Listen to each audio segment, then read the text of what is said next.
ሰላም ጤና ይስጥልኝ ውድ የኬሎ ሚዲያ ተከታታዮች፣ በዕለታዊው የዛሬ ውሎ ፕሮግራማችን እነዚህን መረጃዎች እንዲያቀናጅተን ይዘንላችሁ ልንቀርብ ተሰናድተናል። ከፕሮግራም ጋር አብሬያችሁ ቆይታ የማደርገው እኔ አብዲስ አደፋር ነኝ። ለሀገሪቱ ሰላም ብለን መሳሪያችንን አዘግዝቀን ከመንግስት ጋር ስምምነት አድርገናል ሲሉ ጃል ሰኝ ነጋሳ ተናገሩ። ከኦሮሚያ ክልል መንግስት ጋር የሰላም ስምምነት የፈጸሙት የቀድሞ የኦሮሞ ነጻነት ሰራዊት አመራር ሰኝ ነጋሳ ከሁለት ቀናት በኋላ ተግባራዊ መሆን እንደሚጀምርም ገልጿል። ሰኝ ነጋሳ ዛሬ ለመጀመሪያ ጊዜ በሰጡት ጋዜጣዊ መግለጫ ስምምነቱ በሰላም ጉዳዮችና የታጣቂዎቹ ቀጣይ ዕጣ ፈንታ ላይም ትኩረት ማድረጉን ተናግረዋል። አክሎም ከመንግስት ጋር የተደረገው ስምምነት 13 አንቀጾችን ያካተተ መሆኑን ጠቅሰው አፈጻጸሙ በስምምነቱ መሰረት ተግባራዊ እንደሚሆን ተስፋ እንዳላቸውም ገልጿል። ክትትል የሚደረግበት መሆኑንም ጠቅሷል። ለዓመታት በኦሮሚያ ምድር የተደረገው ግጭት ሰላማዊ ሰዎችን ከመጉዳቱ በቀር ጥቅም ስለሌለው ለሀገሪቱ ሰላም ብለን መሳሪያችንን አዘግዝቀን ከመንግስት ጋር ስምምነት አድርገናል ያሉት ጃል ሰኝ መንግስትም ስምምነቱን ለህዝቡ ሲል ተግባራዊ ማድረግ እንዳለበት አስገንዝበዋል። የቀድሞው አመራሩ የስምምነቱን ይዘቶች በሙሉ ባይገልጹም በሰላምና በመግባባት ላይ ያሉ ታጣቂዎች ዕጣ ፈንታ ላይ ትኩረት ያደረገ መሆኑን ጠቅሷል። በተጨማሪም በግጭቱ የወደሙ መሰረተ ልማቶችን መተካት የሚቻልበት ሁኔታ በስምምነቱ ተካቷል ብለዋል። አክሎም ሌሎች በጫካ ያሉ የቡድኑ አባላት የትግል ጓዶቻቸው ቆም ብለው የህዝብን ጉዳት መመልከት እንዳለባቸው እየቀረበ ያለው የሰላም ጥሪንም እንዲቀበሉ ጠይቀዋል።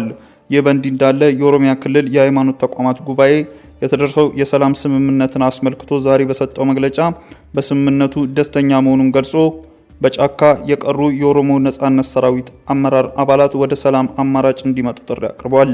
የኦሮሚያ ክልል መንግስትና ከኦሮሞ ነጻነት ሰራዊት መገንጠሉን ያስታወቀው በጃል ሰኝ ነጋሳ የሚመራው ቡድን ህዳር 23 ቀን 2017 ዓ.ም የሰላም ስምምነት መፈራረማቸው ይታወቃል። ስምምነቱን ተከትሎም በርካታ የታጠቁ አባላት ወደ ተዘጋጁ የስልጠና ማዕከላት እየገቡ እንደሚገኙ የክልሉ መንግስት አስታውቋል። የክልሉ መንግስት የታጣቂን ቁጥር ይፋ ባያደርግም የክልሉ ሚዲያ ኦቤን ምዕራብ ሸዋ ዞን በግንደብረት፣ ጮቢ፣ ኢልፋታና አምቦ ሚዳቀኝ እንዲሁም ጅማት ወረዳዎች የነበሩ ከ800 በላይ ታጣቂዎች የሰላም ጥሪን በመቀበል መግባታቸውን ዘግበዋል። በኦሮሚያ ክልል የ11 ዓመትን ጨምሮ እድሜያቸው ለውትድርና ያልደረሱ ህጻናት ለውትድርና ተመልምለዋል ሲል ኢሰመኮ ገለጸ። በኦሮሚያ ክልል የመከላከያ የምልመላ መስፈርት ውጪ ህጻናትን በግዳጅ ለውትድርና እየመለመሉ ነው ሲል የኢትዮጵያ ሰብአዊ መብቶች ኮሚሽን ኢሰመኮ ትላንት ዳር 26 ቀን ባወጣው መግለጫ ተችቷል።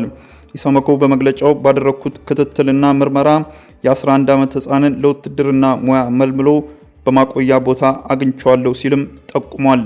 በተጨማሪም ዳቦ ለመግዣ ከቤት የወጣ የ15 ዓመትን ህጻንን ጨምሮ እድሜያቸው ለውትድርና ያልደረሱ ህጻናት ተመልምለዋል ሲል ድርጊቱን ኮንኗል።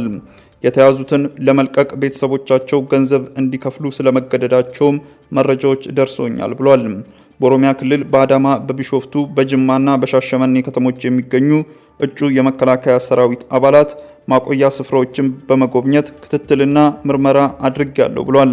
ኢሰመኮ ክትትልና ምርመራ ባደረገባቸው አንዳንድ አካባቢዎች ተይዘው የነበሩት ህጻናትንና የአእምሮ ህሙማንን ጨምሮ በግዳጅ የተያዙ በርካታ ሰዎችን ለማስለቀቅ መቻሉን ጠቁሟል።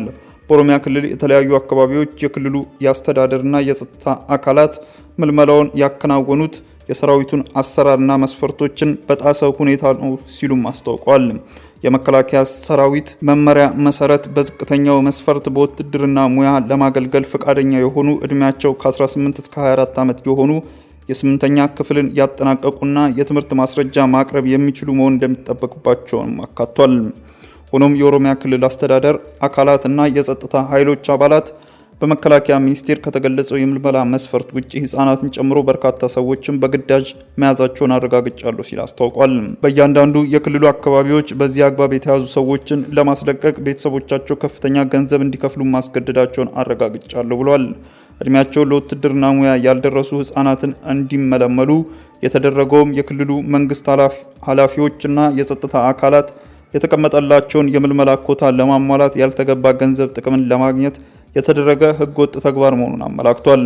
ኢሰመኮ በሻሸመኔ ከተማ ካነጋገራቸው 32 ሰዎች መካከል 14ቱ እድሜያቸው ከ15 በታች እስከ 16 ዓመት የሚሆኑ መሆናቸውን መግለጻቸውን፣ አንድ ህፃን ደግሞ እድሜው ከ11 ዓመት በታች መሆኑን ጠቁሟል። ከትምህርት ቤት ሲወጡ ከነ ዩኒፎርማቸው ሀሌሉ ወረዳ ወደሚገኘው ማቆያ አዳራሽ እንዲገቡ የተደረጉ የ5ኛ ክፍል ተማሪ የሆኑ ሁለት የ15 ዓመት ህጻናት ወደ አዳራሽ ከገቡ 2 ሳምንት እንደሆናቸው ነግሮኛል ሲልም ለአብነት በመግለጫው አካቷል።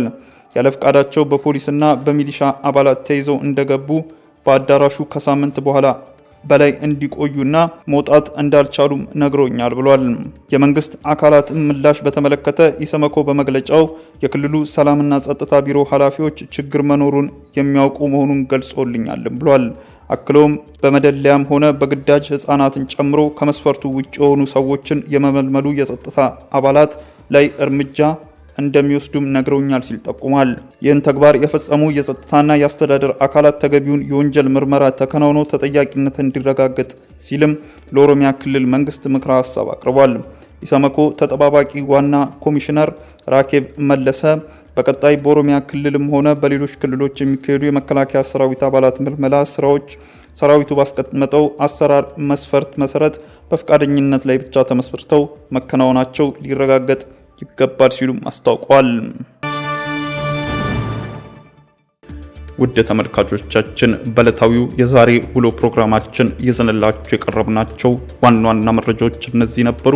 ከፕሮግራም ጋር አብሬያችሁ ቆይታ ያደረኩት እኔ አብዲስ አደፋር ነበርኩ።